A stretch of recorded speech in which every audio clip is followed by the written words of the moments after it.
¿Qué tal, amigos? Bienvenidos a otro episodio. Hoy estamos en Esdras 5, pero la verdad es que vamos a leer muy poco de Esdras 5. Me gustaría leer los versículos 1 y 2. Si te acuerdas, en el capítulo anterior, en Esdras 4, vimos una ocasión en la que están en este momento viendo oposición, y el autor luego hace un recuento de las veces que esto sucedió.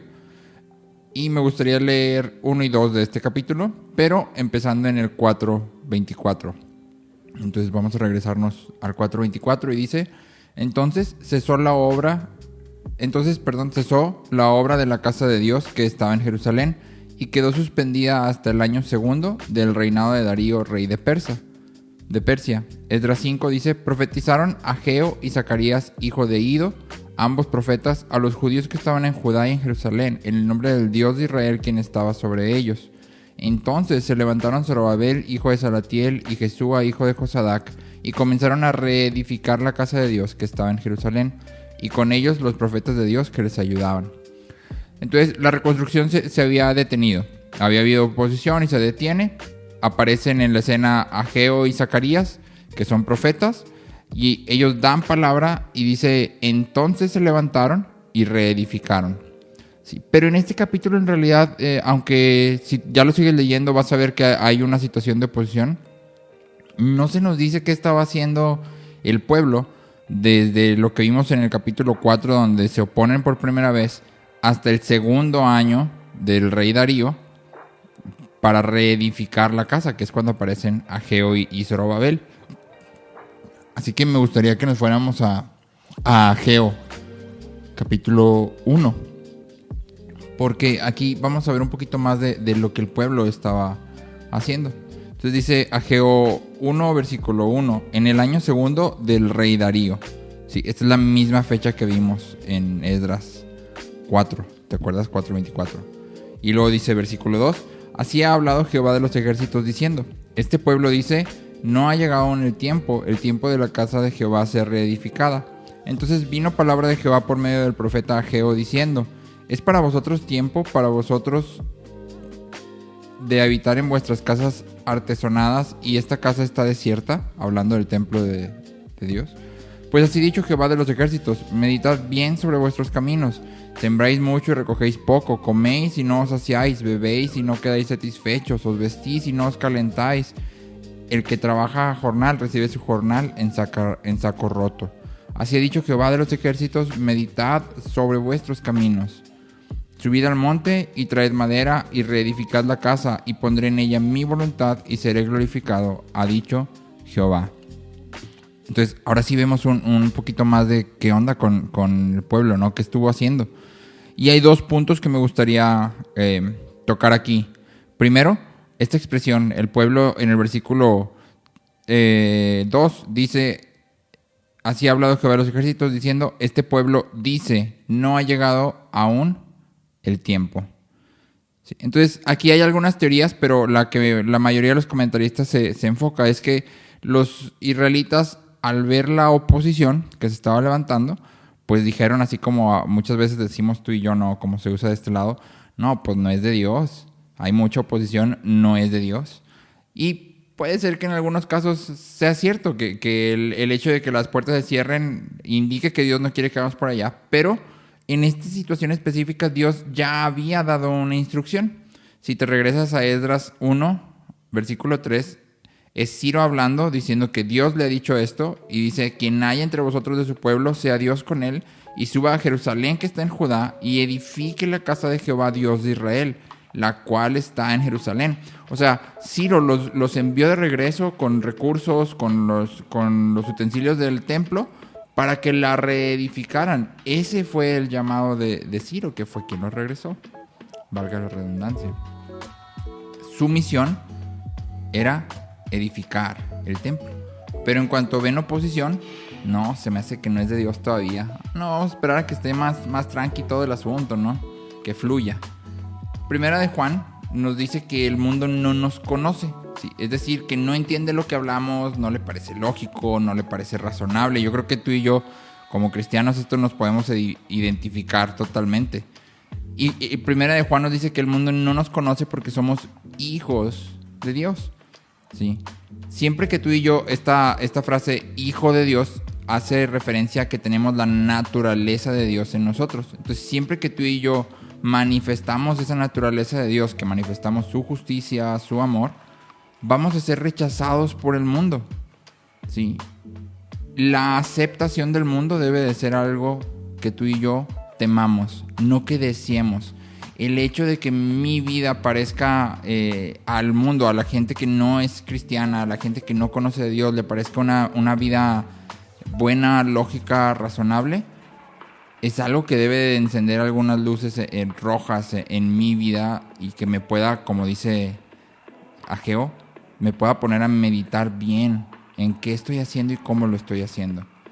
Sí, recuerda que al final la Biblia tiene una enseñanza clara acerca de que seguir a Cristo es locura para el mundo. El Evangelio es locura para el mundo. Entonces, si yo estoy siguiéndolo y viviendo el Evangelio, pues la gente alrededor mío que no es hijo de Dios, debería de verme y decir, ese compa está loco. O sea, literalmente está mal, es un fanático, como quieras llamarle. Sí. Esta es la primera parte, ¿no? No querramos nosotros, no sé muy bien cómo aterrizarlo, no querramos nosotros ser demasiado espirituales cuando Dios ya ha dado una instrucción. El pueblo estaba en esta parte de, no, es que mira, si cuentas los años, desde la tercera deportación hasta ahorita nomás van 66 y Dios había dicho que eran 70, entonces todavía no es tiempo. O sea, estaba de más, me explicó, porque Dios ya había levantado a Ciro, a quien Dios había dicho que iba a levantar, y ya los había enviado de vuelta. Entonces, tú y yo ya hemos venido a la nueva vida en Cristo. Ya, no debemos de tratar de espiritualizar las cosas. Si Dios dice que debemos de morir a nosotros mismos, pues debemos morir a nosotros mismos. Si Dios dice que debemos sustentar a nuestros hermanos, debemos sustentar a nuestros hermanos. O sea, creo que muchas veces como cristianos caemos en este, pues no sé si sea una excusa de tratar de espiritualizar. O sea, sí, Dios dice eso, pero se refiere a lo espiritual, o sea, no es literal. No, sí habla de lo literal también. Y creo que nuestro llamado es obedecerlo. Y segundo punto en esto de Ageo, el pueblo no nada más había considerado que no era el tiempo, lo pongo entre comillas, sino que también pues tenían otros pendientillos por ahí y pues habían puesto manos a la obra en esos pendientillos, ¿no? Del verso 4 al 7 del capítulo 1 de Ageo, Dios hace una exhortación que repite y es: medita tus caminos, medita bien tus caminos. Si te fijas, pones atención ahí, el pueblo ya estaba viviendo en sus casas artesonadas, es la palabra que utiliza, y esta palabra quiere decir que estaban recubiertas, de manera que ya estaban calientitas, ya protegían, ya estaba la casa al 100. Mientras tanto, el templo, que era su misión principal, seguía inconcluso. Ellos le dieron prioridad a su comodidad antes que a lo que Dios les había mandado a hacer. Pero esto trae una consecuencia. En el versículo 6 vemos que el pueblo no encuentra satisfacción, no encuentra gozo, no encuentra plenitud. Te das cuenta que no les alcanza el jornal, que comen y no se llenan, que... Es más, ni siquiera lograban ahogar las penas en alcohol. Esta frase que dice bebéis y no quedáis satisfechos, satisfecho quiere decir alcoholizado. Sí, entonces era una sensación de vacío total. ¿Alguna vez te ha pasado eso? ¿Te ha pasado que trabajas y estás en el ministerio de aquí y en el ministerio de allá y estás dándole, pero de todas formas sientes este vacío, algo falta? Y la respuesta está aquí en Ageo, que debemos meditar bien nuestros caminos, debemos vivir el evangelio de la manera que se debe de vivir. O sea, no hay más. Debemos estar haciendo lo que Dios nos manda. ¿Qué nos manda? Pues en Lucas 14:33 dice: así pues, cualquiera de vosotros que no renuncia a todo lo que posee, no puede ser mi discípulo. Dios nos invita a renunciar a todo lo que tenemos. Ya hemos hablado de esto, entonces no me voy a meter otra vez aquí en este punto. Si te interesa saber un poquito más, escuchar un poquito más de esto y no lo has escuchado, del capítulo 10 al 17 de este mismo podcast, hablamos de este tema de renunciar a todo, de morir a nosotros mismos. Aquí simplemente me gustaría meter estuve leyendo esta semana acerca de John Wesley, que es el fundador de la denominación metodista. Y algo que me llamaba mucho la atención de su biografía es que él decide en la escuela, todavía como joven, que va a vivir una vida santa, devota, entregada, y empieza a juntarse con unos amigos, incluido su hermano menor, y empiezan a hacer estudios de la Biblia, a orar, a tener comunión, la Santa Cena, como quieras decirle. Y él empieza en esta parte, crea un sistema para vivir una vida devota, justa, íntegra. Y de repente alguien lo invita a ir a predicar a América, o sea, a Estados Unidos, que es el tiempo de la colonización.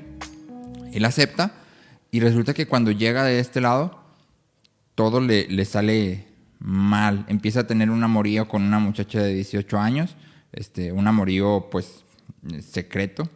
Las predicaciones no parece que no tienen ningún efecto, la gente de la iglesia no lo quiere, o sea, todo le empieza a salir completamente mal. Entonces él decide escapar y se regresa a Inglaterra, derrotado, devastado. Y dice su biografía que un día va caminando por la plaza en la ciudad y escucha a un predicador.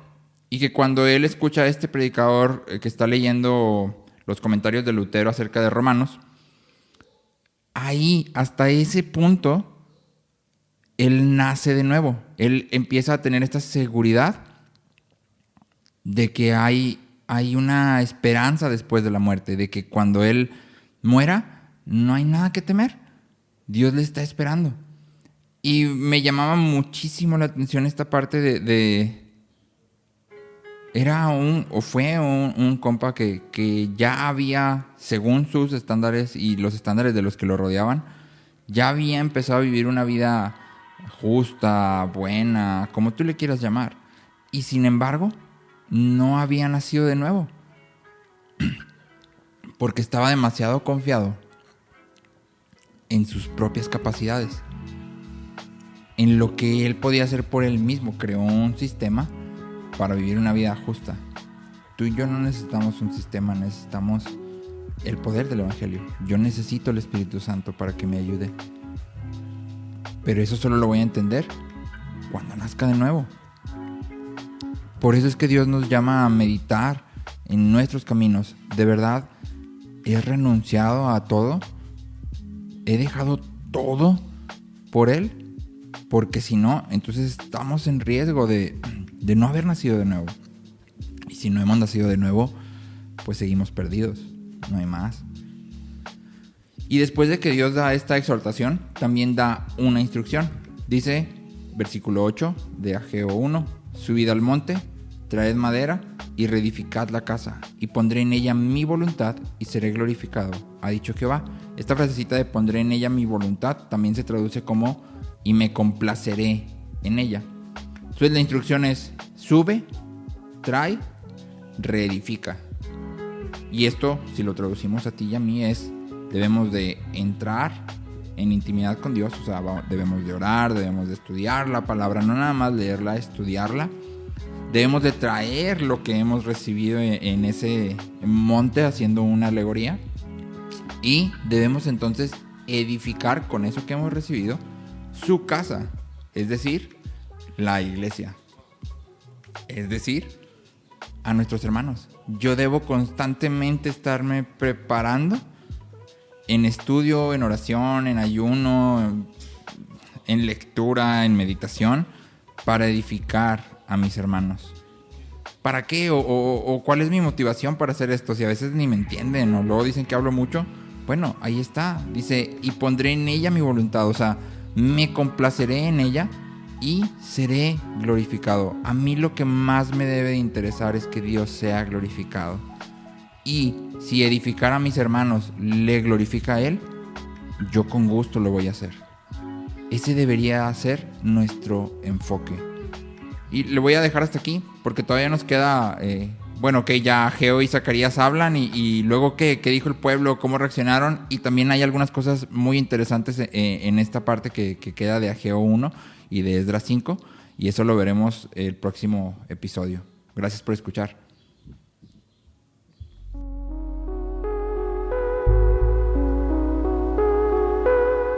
Gracias por escuchar este podcast.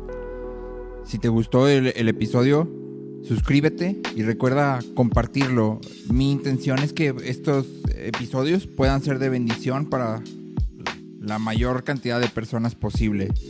Recuerda que puedes encontrarlo en YouTube, puedes encontrarlo en Spotify y puedes encontrarlo en Apple Podcast.